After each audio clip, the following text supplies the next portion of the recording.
நேற்று சிவி சண்முகம் குழந்தை பையன் மேலே சத்தியம்ன்றாரு. வாங்க என் புள்ளைய கொண்டாந்து நிறுத்துறேன், உன் புள்ளைய கொண்டாந்து விட்டா என் புள்ளை மேல தலை மேல சத்தியம் அடிச்சு சொல்றேன். நீங்க சொன்னது என்ன? இவன் அதிமுக சம்பந்தமே இல்லை, இவனை எப்படி பேச விடுவான்? நான் தான் அதிமுக. அந்த ஆளை உட்கார சொல்லு. ரகலை பண்ணீங்களே, நீங்க கூட இந்த வேலுமணி ரகலை பண்றாருல. ஆனா விஜயனுடைய ஆட்சியில உள்ள மந்திரியா போடணும்னு ஆசைப்படாது. ஏன்னா அவன் சொன்ன அந்த ஆள் சொன்னது உண்மையிடும், எடப்பாடி பழனிசாமி சொன்னது உண்மையிடும், அப்போ நீங்கள் சொன்னது தவறிடும். ஸோ இப்போ உங்களுக்கு அது வேலை இல்லை, கட்சியை வளர்க்கணும். இப்போ நீங்கள் மறுபடியும் பொதுக்குழு கூட்டணும், அங்கே வந்து எடப்பாடி பழனிசாமி தூக்கி வெளியில் எறியணும், அதே பாட்டிலில் எடப்பாடி பழனிசாமி வந்தால் பாட்டிலில் வீசி அடிக்க சொல்லணும், அதே மாதிரி அசிங்கப்படுத்தணும். அதை நாங்கள் பார்க்கணும். ஒரு தோல்வியை நீங்கள் சந்திக்கலாம், 2 தோல்வியை சந்திக்கலாம், 3 தோல்வியை சந்திக்கலாம், 11 தோல்வியை தொடர்ந்து சந்தித்து நாடாளுமன்றத்தில் 2 டைமும் தோற்று ஒரு இடம்தான் போன நாடாளுமன்றத்தில் ஜெயிக்க முடிஞ்சது தேனி. ஆட்சி அதிகாரம் போச்சு, உள்ளாட்சி தேர்தலில் எல்லாம் போச்சு. அப்புறம் நான் தான் அந்த சீட்டில் உட்காந்துக்கிட்டே எழுந்திரிக்க மாட்டேன்னு சொன்னால் என்னங்க நியாயம்? பழனிசாமி அதிமுகவிலிருந்து நீக்கப்பட்டால்தான் அதிமுக உருவிடுன்றதை ஒரு தடவை இல்லை 100 தடவை சொல்லியிருக்கேன். சொன்னதே போய் சார் 1.5 லட்சம். இவன் சொல்கிறான் 1.5 லட்சம் விட சொல்லுங்கள். வெப்சைட்டில் 1.5 லட்சம் பேர் அட்ரஸோட திமுகவில் இருக்குது, இந்த கட்சியில் இல்லை. கையெழுத்து அவர் கையெழுத்து இல்லைங்கிறாரு யார்? தினகரன். ஆமாம், அப்புறம் ஏன் போன நீ அவர் கையெழுத்து இல்லாத லெட்டர் எடுத்துட்டு இதனை போய் கொடுத்த லெட்டரை கவர்னர்கிட்ட அவர் கையெழுத்து இல்லைன்னா நீங்கள் எடுத்துகிட்டு போகிற காணுன்னு வேற போய் சொல்கிற இல்லைன்ட்டார். இப்போ போய் ஆதரவாக ஓட்டே போட்டார், போடாடே அப்படின்னு. என்ன பண்ணுவாங்க? 10 பைசா காசு கொடுக்காம 108 இடத்துல ஜெயிச்ச வரலாறு விஜய் சாருமா இல்லையா? அதில் கட்சிக்காரர் கூட காசு கொடுக்குறீங்க, பூத்துக்கு காசு கொடுங்க. யார் வேட்பாளர் தெரியாது. ஆனால் நேரம் ஆக முடியல, 234 தொகுதியும் போக முடியாத நிலைமையில் விஜய் தான் வேட்பாளர், விஜய் தான் சின்னன்னு சொல்லிட்டு போயிட்டார். காலில் விழுந்து சசிகலா காலில் விழுந்தால் தான் ஒரு முதலமைச்சர் ஆனான்னு வேலுமணி சொல்கிறாரு. கரெக்டு, ரெண்டுமே நியாயமான ஒன்று தான். அதுக்கு பின்னாடி பண்ருட்டியாரை நீக்கிறீங்க, சசிகலாவை நீக்கிறீங்க, ஓபிஎஸ் நீக்கிறீங்க, அம்மாவுக்கு பிணை கொடுத்து 11 வருஷம் கேஸுக்கு போராடி என்ன நீக்கிறீங்க. என்கிட்ட எவ்வளோ பேர் லிஸ்ட் இருக்குது தெரியுங்களா? 100 தாண்டும். ஆனால் ஐயோ என்னையே இப்படி ஒவ்வொரு ஆளாக எடுத்துக்கிட்டு இருக்க, உன் தலைமை வேணாம் நீ அன்னைக்கே சொல்லலை. எத்தனை வழக்கு இந்த கேசி பழனிசாமி அது இது ஏகப்பட்ட வழக்குகளை போட்டு கோர்ட்டில் போய் நின்று இப்போ காலம் பயிற்சிருச்சு. முற்பகல் செய்ய பிற்பகல் தாமே விளையும். பொதுக்குழுவை கூட்டுங்கள், இந்த துரோகியை தூக்கி எறியுங்கள், அதை என் கண்ணால் பார்க்க வேண்டும், அன்றுதான் நிம்மதியாக தூங்குவேன். வணக்கம், இது செய்தி மலரின் நேர்காணல் நிகழ்ச்சி. இன்றைய நிகழ்ச்சியில் கலந்து கொண்டு தன்னுடைய கருத்துக்களை தெரிவிப்பதற்காக புரட்சி அதிமுகவினுடைய தலைவர் புகழேந்தி அவர்களை சந்திக்கவிருக்கிறோம். வணக்கம் கார்த்திக்.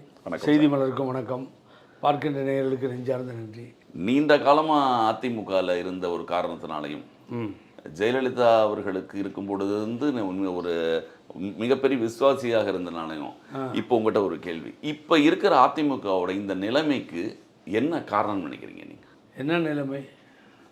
மீண்டும் ஒரு பிளவு, ஒரு 25 பேர் தனியாக, 22 பேர் தனியாக. அதுதான் நான் எப்பயே சொல்லிட்டேனே, இந்த நிலைமை தான் வரும் அப்படின்னு சொல்லி. ஆனால் அதுக்கு என்ன கட்சி தேஞ்சிரும், இந்த நிலைமை வரும். ஓட்ட தெரியாதவன்ட்ட காரை கொடுத்தா ஆக்சிடெண்ட் ஆகும் இல்லையா? ஆமாம், கப்பல் சரியாக மாலுமி சரியாக இல்லைன்னா கப்பல் முழுகும். எவ்வளோ காலமாக இந்த கட்சி இதை தாங்கும்? இதை எதிர்த்து போராடின ஒரே ஆள் புகழேந்தி. 7 வருஷமாக என்னது போராட்டம்.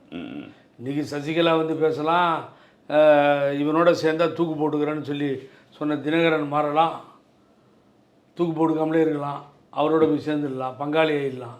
என்னுடைய கொள்கையிலிருந்து பிடிப்பிலிருந்து பழனிசாமி அதிமுகவிலிருந்து நீக்கப்பட்டால்தான் அதிமுக உருவிடுன்றதை ஒரு தடவை இல்லை 100 தடவை சொல்லியிருக்கேன்.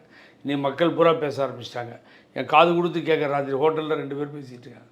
சாப்பிட போகும்போது 2 பேர் ஒருத்தர் பேசுகிறாங்க. சார் தான் புகழேந்தி சார் சொல்கிறார், அவர் சொன்ன மாதிரியே ஆகி போச்சுங்கன்றாங்க. நான் சொன்ன மாதிரியே ஆச்சு. ஏன்னா ஒரு தலைமை சரியாக இல்லை. அந்த தலைமை சர்வாதிகாரம், எதேச்சதிகாரம், தன்னுடைய ஆணவம், அகம்பாவம் அத்தனையும் ஒட்டுமொத்தமாக கொண்ட உருவமாக இருக்கக்கூடிய ஒரு மனிதன். ஆகவே ஒரு ஒரு ஒரு கோழையாக இருந்தவன் பணம் வந்தது வீரனாக மாறின கதை. இது அதிமுகவில் நடந்தது. ஒரு தோல்வியை நீங்கள் சந்திக்கலாம், 2 தோல்வியை சந்திக்கலாம், 3 தோல்வியை சந்திக்கலாம், 11 தோல்வியை தொடர்ந்து சந்தித்து நாடாளுமன்றத்தில் 2 டைமும் தோற்று ஒரு இடம்தான் போன நாடாளுமன்றத்தில் ஜெயிக்க முடிஞ்சது தேனி. ஆட்சி அதிகாரம் போச்சு, உள்ளாட்சி தேர்தலில் எல்லாம் போச்சு. அப்புறம் நான் தான் அந்த சீட்டில் உட்காந்துக்கிட்டே எழுந்திரிக்க மாட்டேன்னு சொன்னால் என்னங்க நியாயம்? இவனுக்கு 10 பேர் லூசுத்தனமாக பேசிட்டாலஞ்சா எலெக்ஷனுக்கு முன்னாடி. அவர் ஆட்சிக்கு வந்துடுவார், அதிகாரத்துக்கு வந்துடுவார். எங்கே இவர் வந்துடுவார் ஆட்சிக்கு அதிகாரத்துக்கும்? ஆகவே பிடிவாதம்ன்றது வேறு. அந்த 1.5 கோடி பேர் இந்த தொண்டர்கள் இருந்தாங்கன்றது இப்போ இன்னும் இல்லாமல் போச்சு. அப்போ 1 லட்சம் பேர் தான் ஓட்டு போட்டிருக்கான். 50 லட்சம் பேர் வெளிநாடு போயிட்டானா, இல்லை ஓடி ஒளிஞ்சிட்டானா? மாறிட்டாங்க. சொன்னதே போய் சார் 1.5 லட்சம்னு. இவன் சொல்கிறான் 1.5 லட்சம். விட சொல்லுங்கள், வெப்சைட்டில் 1.5 லட்சம் பேரை பேர் அட்ரஸோட திமுகவில் இருக்குது, இந்த கட்சியில் இல்லை. ஊரை ஏமாத்திருந்தா எப்படி வரும்?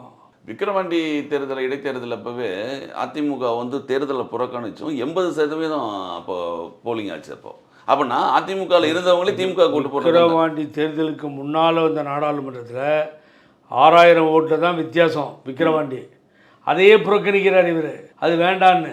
அதுக்கு பின்னாடி ஈரோடு தேர்தலையும் புறக்கணிக்கிறார். ஒரு முக்கியமான கட்சி காரணமே இல்லாமல் புறக்கணிக்குது. திமுக ஒன்றும் ரவுடிசம் பண்ணலாங்க, ஊரை ஏமாத்திருந்து. ஒரு சமயம் அண்டர்ஸ்டாண்டிங்காக இருந்திருக்கும், எனக்கு தெரியாது அது. ஆகவே இப்படிப்பட்ட ஒரு தலைவர், ஒரு அணிக்கு தலைவராக தொடர்ந்து கேஸ் போட்டு சுப்ரீம் கோர்ட் வரைக்கும் போனேன். ஒரு தம்பி சூரியமூர்த்தின்னு போச்சு.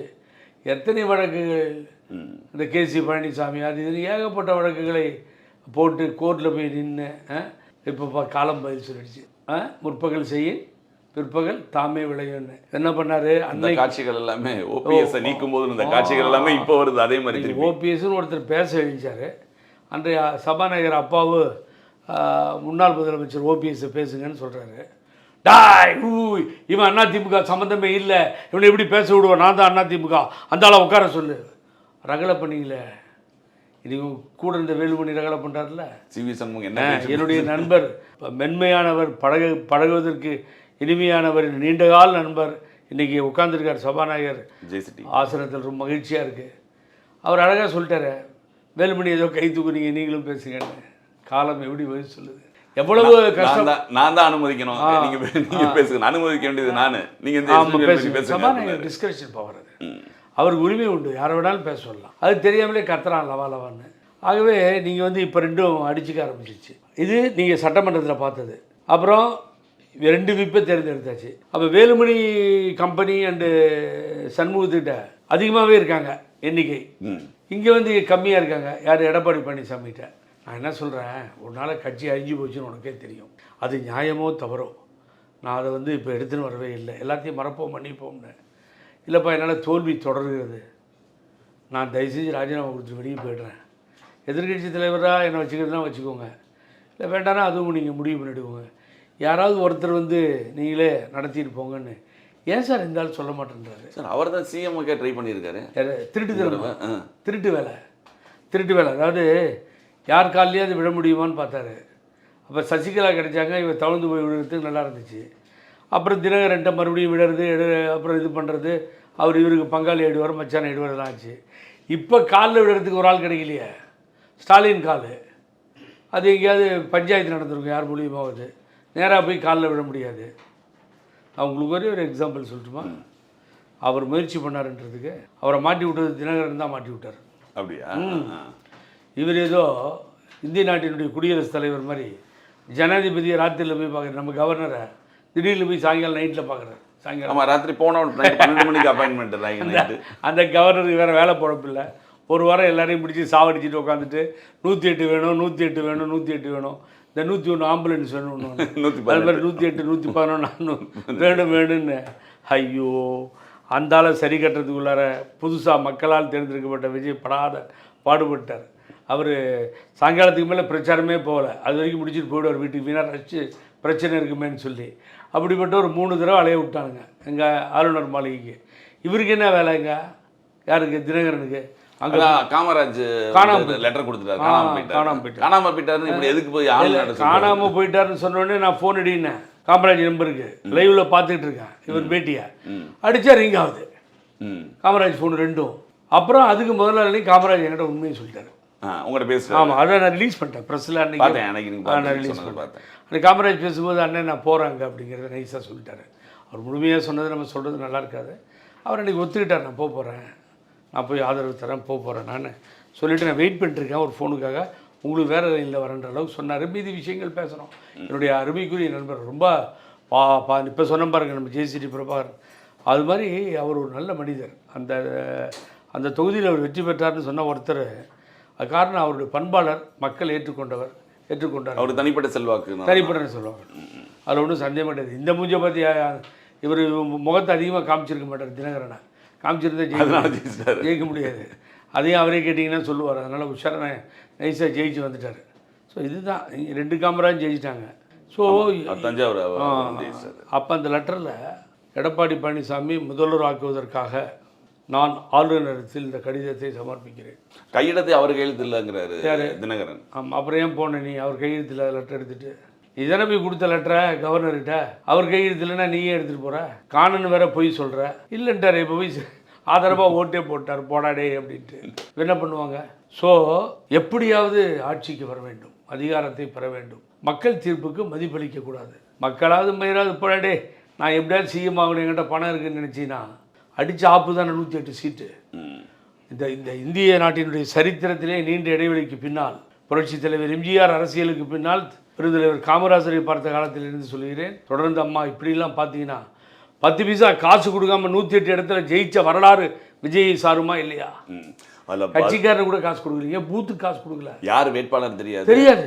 ஆனால் நேரம் ஆக முடியல. 234 தொகுதியும் போக முடியாத நிலைமையில் விஜய் தான் வேட்பாளர், விசில் தான் சின்னன்னு சொல்லிட்டு போயிட்டார் அவர். யாருமே எதிர்பார்க்கல. ஒரே ஒரு டிவி தொலைக்காட்சி சொல்லியிருப்பாங்களா ஒரு 5 சீட்டு விடுவார், 10 சீட்டு விடுவார், ஓட்டு வாங்குவார். ஓரம் கட்டிட்டானுங்க.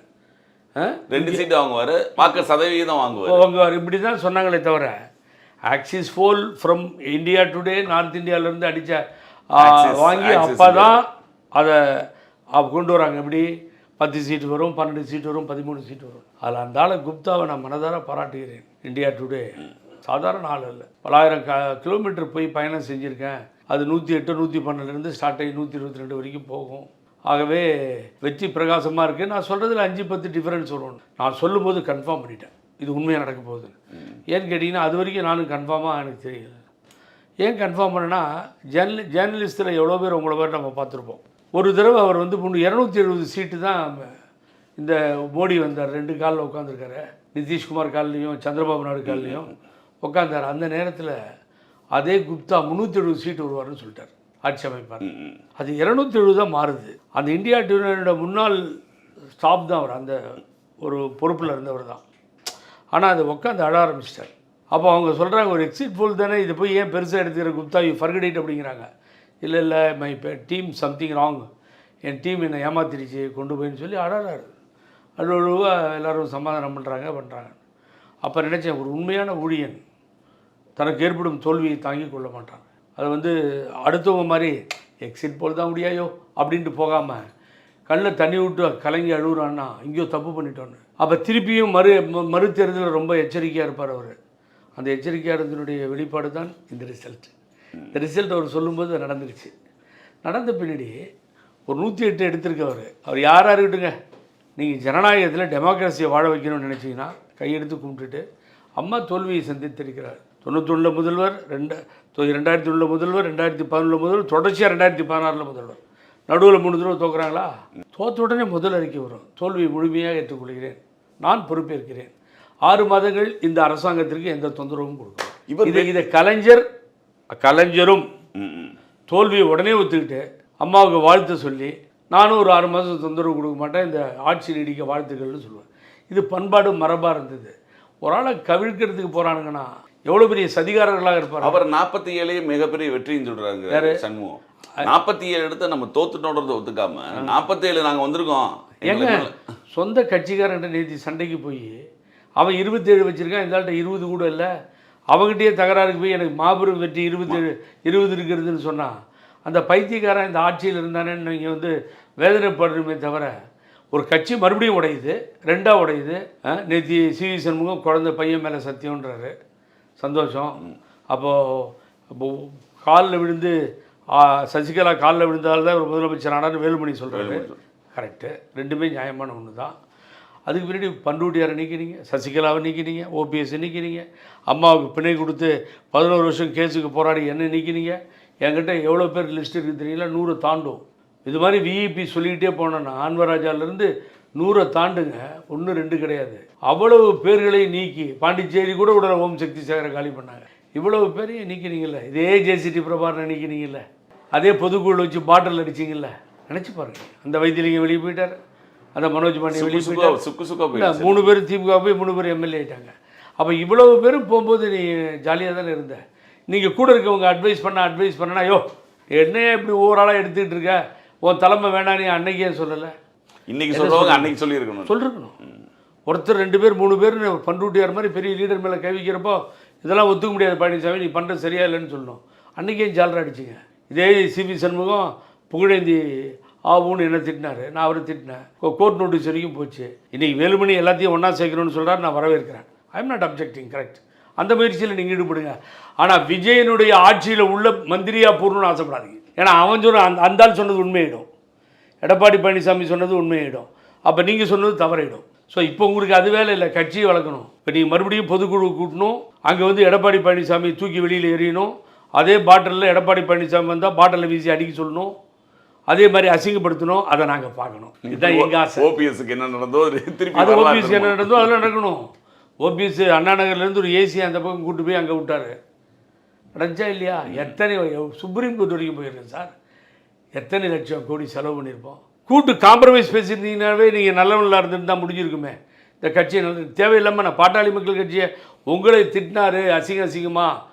நான் இல்லைன்னா 15 சீட்டு கூட அதிமுக வந்திருக்காதுன்னு சொல்லி 65 சீட்டு 65+1 66 ரெட்டையிலையில் நின்று ஜெயிச்சிங்க. போன தடவை 75 சீட்டாக கூட்டணி இருந்தப்போ கிண்டல் பண்ணுறான் அந்த ஆள். அன்புமணி ராமதாஸ் கிண்டல் பண்ணுறாரு.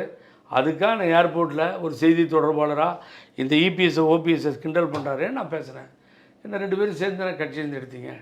அவர் கார்லேயே கூப்பிட்டு போய் என்னை வீட்டில் வச்சு சொன்னார், மேலே சைன் பண்ணிட்டு வந்துட்டேன்னு. நாடே துப்புச்சு, காரி துப்புச்சு அன்றைக்கி. ஸோ இப்போ வந்து 2 பேரில் யார் திருடன்றது தான் இப்போ பிரச்சனை. Who is the black sheep? நீங்களா அவர் சொல்கிறாரு இவங்க தான் வந்து திமுக கிட்ட போனாங்க. நீங்கள் சொல்கிறீங்க இல்லை அவர் தான் போனார் திமுக கிட்டன்னு சொல்லி. திமுக வாயை விட்டு சொன்னாலும் நல்லாயிருக்கும், திமுக சொல்ல மாட்டேன்து. ஆனால் எனக்கு சந்தேகம் எதுவும் இல்லை. அந்த ரூட்டில் எனக்கு பதவி வெறி பிடிச்ச ஆசை பிடிச்ச ஒரே ஆள் பழனிசாமி தான். அதுக்கு உதாரணம் வந்து பிஜேபியோட கூட்டணியே வச்சுக்க மாட்டேன், இனிமேல் சேரவே மாட்டேன் அப்படின்னு எஸ்டிபி மாநாட்டில் இருந்து எல்லா இடத்துலையும் முடங்கிட்டு அப்புறம் துண்டு போட்டு மறைச்சிக்கிட்டு டெல்லியில் சுற்றி அமித்ஷா காலில் விழுந்து பிஜேபிகிட்ட போனேன். அறிவு, அதாவது ஜென்ரல் நாலேஜ் இருக்க சின்ன பையனை கூப்பிட்டீங்கன்னா கூட, சின்ன பசங்க தாங்க இன்றைக்கி விஜய் ஜெயிக்க வச்சுட்டாங்க. அந்த சின்ன பையனை கூப்பிட்டா கூட அவன் சொல்லுவான், ஐயோ நேத்திலாம் பிஜேபி கூட்டணி உறவில்லைன்னு சொன்னேன், போன எலெக்ஷனில் கூட்டணி வச்சு தான் தோத்த அந்த பேனரை பிடிச்சிட்டு போய் தமிழ்நாட்டில் ஒத்துக்க மாட்டேன்றான், கர்நாடகா வரதான் ஒத்துக்க மாட்டேன்றான், நீ ஏன் மறுபடியும் பிஜேபி கூட போகிறேன்னு சின்ன பையன் கேட்பானே சார். நீ செஞ்ச அயோக்கியத்தனம் ஊழல் அதையெல்லாம் மறைச்சி அந்த ஃபைலை வச்சு அமித்ஷாஜி கலட்டா பண்ணி உன்னை மடக்கிட்டார். அவரே அனௌன்ஸ் பண்ணுறாரு, அவரே எல்லாம் பண்ணுறாரு.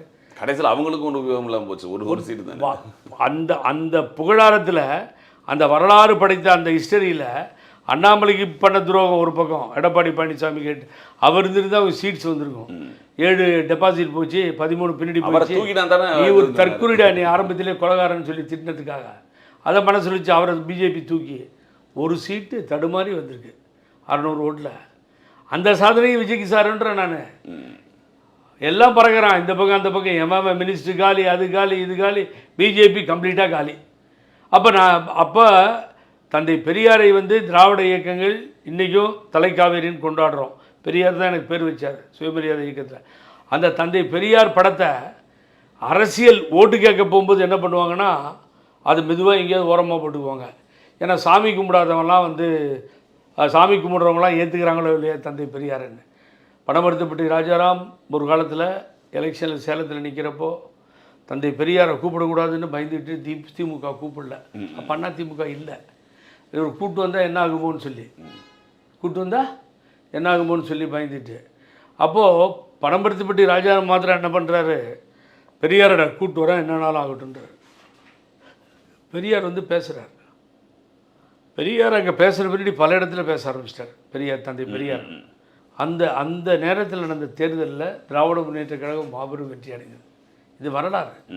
அந்த தந்தை பெரியாரை தன்னுடைய உயரத்திற்கு மேலே பெரிய கட் அவுட்டாக பின்னாடி வச்சு இன்றைக்கி விஜய்ன்ற ஒரு வயதிலே இளையவர் நீங்கள் சொல்கிற மாதிரி எது பேசினாலும் சரி வேறு விஷயம்.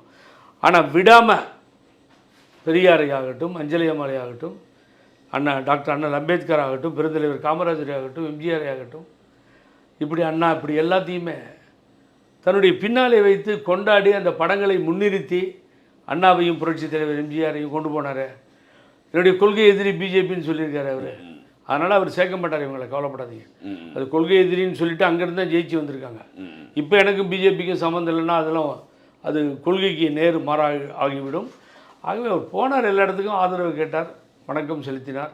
அதான் எல்லாருமே முழிக்கிறோம். அவர் வாய் திறந்து எதுவுமே பேசலை. ஏதோ விளையாட்டுத்தனமாக நினச்சிட்டு இருந்தாங்க. அது என்னுடைய நண்பர், ஒரு கட்சியினுடைய நண்பர் சொல்லும்போது, என்னங்க இவர் என்ன பேசவே மாட்டேங்கிறாரு, என்ன சொல்கிறாருன்னு ஒன்றும் புரிய மாட்டேங்குதுன்னு. ஆகவே எல்லாத்துக்கும் டாட்டா சொல்லிட்டு வந்துட்டார் வீடோட போயிட்டு. ஆனால் அவருடைய செயல்பாடுகளில் இருக்கிறார். இந்த அரசு நல்ல திட்டங்களை கொண்டு வந்து நல்ல பெயரோடு புரட்சித் தலைவர் எம்ஜிஆர் அம்மா அவர்கள் திட்டங்கள் போல இந்த முதல்வர் கூட நல்ல திட்டங்களை கொடுத்தார். பாவம், ஒரு குளத்தூரில் தோற்கடித்ததில் எனக்கு உடன்பாடு இல்லை. பாவம், பழகுவதற்கு இனிமையானவர். ஆனால் பழகும்போது தான் தெரிஞ்சுக்கிட்டேன் அவரை பற்றி. ஆனால் காலம் மக்கள் என்ன சொல்கிறார்களோ, ஜனநாயகம் ஒரு அலை அடிச்சிருச்சு. அந்த அலையில் அடித்தது. அது எவ்வளோ நாள் ஒரு மௌன அலையாக கூட வெளியில் தெரியாது. எத்தனை வருடங்கள் நீண்டு போகும்ன்றது தெரியாது. அவர் நடவடிக்கைகளில் இருக்கிறது. ஆகவே இந்த ஆட்சி பல சாதனைகளை செய்யட்டும் என்று வாழ்த்துகிறேன். மிக்க நன்றி. தமிழகத்தின் இன்றைய அரசியல் நிலைமைகளை பற்றி எங்களும் விவாதித்ததற்கு மிக்க நன்றி. நிகழ்ச்சியில் கலந்து கொண்டு தங்கள் மேலான கருத்துக்களை பார்க்கின்ற நேரில் நெஞ்சார்ந்த நன்றி. இப்படித்தான் ஒழித்தது அதிமுகவை. இனி அதிமுக எழுந்து நிற்க வேலுமணி போன்றவர்கள் அந்த முயற்சியில் ஈடுபடுங்கள். ஆட்சியில் அதிகாரத்தில் பங்கு கேட்டு அசிங்கப்படுத்திக் கொள்ளாதீர்கள். ஆகவே எடப்பாடிகளுக்கும் உங்களுக்கும் வித்தியாசம் வேணும். ஆகவே எடப்பாடியை தூக்கி எறியுங்கள். பொதுக்குழுவை கூட்டுங்கள். இந்த துரோகியை தூக்கி எறியுங்கள். அதை என் கண்ணால் பார்க்க வேண்டும். அன்றுதான் நிம்மதியாக தூங்குவேன். நன்றி.